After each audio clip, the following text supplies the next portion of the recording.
කොත්තමල්ලි සූදුරුයි අමුයෙන්ම අපි හොදලා මේලලා කබලේ බදින්න හොඳට කුඩු කරලා උදේ හවස කෑවට පස්සේ තේ හැඳි එකමාරක් උණුතුරු දාලා දින 50ක් දෙන්න පුතේ කිසි දවසක heart attack එකක් එන්නේ නැහැ. හැබැයි ළමයට වතුර බොන්න විදිය කියලා දෙන්න වතුර බැලන නාන්න කෝච් කෙනෙක් දාලා හරි ස්විමින් හරි ධම්මන්න ඉසර තෙල් දාන්න පණු බෙන්න. හරිද?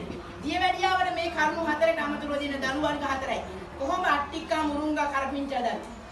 කොහොමද දරු අට්ටිකා දාලා මුරුංගා දාලා කරපිංචා දාන්න. සම ප්‍රමාණයෙන් අරගෙන අම්බරල නෙල්ලි ගෙඩි තරමට කුඩි කරලා පවනේ වේලලා තියාගෙන පුතේ බොන්න ඇයට මම ඒක කියන්න කොහොමද බොන්නේ අවශ්‍යයි. ප්‍රෙෂර් රෝගියා අර තෙල දාන්න ඕනේ මෙතනද කියලා දවසක් යන දවසක් YouTube එකේ 2000 cc කියලා තියෙනවා. හරිද? ඉරු ආරාදය ડિප්‍රෙෂන් විතර නෙමෙයි ඔළුවේ කැක්කුම එන්නේ. මෙහෙම කොනොත් පුතේ ඔළුවේ කැක්කුම හොදයි. සටගාල බොලේ කැක්කුම හොදයි. තේරෙනවද? හැමදේටම බෙහෙත් බොන්න හිතන්න එපා ඔයගොල්ලෝ. දිනචර්යාව හදාගන්න. දැන් කියපු ටික වැදගත් නේද? මම මේ ලියා ගන්න මේක රෙකෝඩින් එකක් තියෙනවා. වලග සහල් අසමෝදගම් ඇට ඒ කියන්නේ මම කියන්නේ පණු බීජ. වලග සහල් අසමෝදගම් ඇට කුඹුරු වැට මත සාදික්කා කරාබු නැටි වර්ග 6යි. සමානව ගන්න. අරගෙන වෙන වෙනම කබලේ බදින්න. වැදලා කුඩු කරලා පෙනේනේ හලලා අසුරලා තියාගෙන වීදුරු බෝතලයකට. හරි. අවුරුද්දයි අවුරුදු 4 5කට දෙන්නේ ඕකනේ. තනිකර වලග සහල් කබලේ වැදලා කුඩු කරලා මී පැණියෙන් දෙන්න සතියේ දවස් 3 ගානේ. මාසයක් දෙකක්. හරි. අවුරුදු 5න් උඩ 16න් 15 කට්ටියට ඕකම දෙන්න. කැමති නම් මී පැණියෙන් ගුලියක් එලබඩු ගෙඩියක් විතර දෙන්න. ඒගොල්ලෝ බොන්න කැමති නැත්තම් ඕනවා නම් මාත්‍රාව අඩු කරලා දෙන්න තියෙනවා. කන්නේ නැති දරුවෝ පුතේ ඉල්ලලා කයි.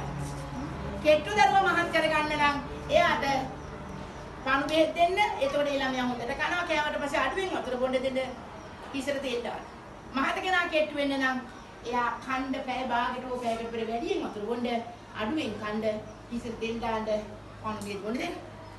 සිස්ටම් එක. ඒ කියන්නේ මහත කෙනාට කෙට්ටු වෙන්නේ වැඩියෙන් වතුර බොන්න කණ්ඩ ඉස්සෙල්ලා.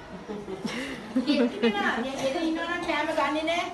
කෑම අප්පිරියා කරනවා කේස් එක කෙට්ටු තමයි සුදයන් ළමයි ඉන්නවනේ. කෙලින්ම ආවට ඕකෙන් ගොඩ දාගන්න පුළුවන් දරුවා. කැස්ස තියෙනවා හති ඉන්හෙල් එක තියන්නේ. බය වෙන්න එපා වතුරට දාන්න.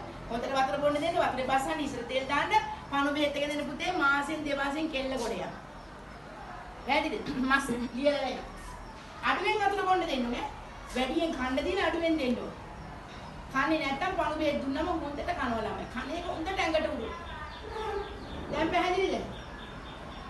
එහෙනම් අර මම කියපු කරුණු පහ මතක කරපා දීර්ඝ ජීවිතයක් ඕරේ නම් අකල් මරණ වලට ලක් වෙයි අකලට වයස වෙනවා බොන මොන රෝග සුව කරගෙන කොරෝනා නෙතුල් බේරෙන්න. ඕගොල්ලෝ විශ්ින් කළ යුතු කරුණු හතරක් ගැන තමයි කිව්වේ. හොඳයි නේද? හොඳයි නේද? මම සාමාන්‍ය දවසේ වැඩමුළු කරන ડોක්ටර් කෙනෙක් ප්‍රාලේ. ඉතින් මේ දිනක වැඩසටහන මේම ඉවර කරන්න ලැබුණා.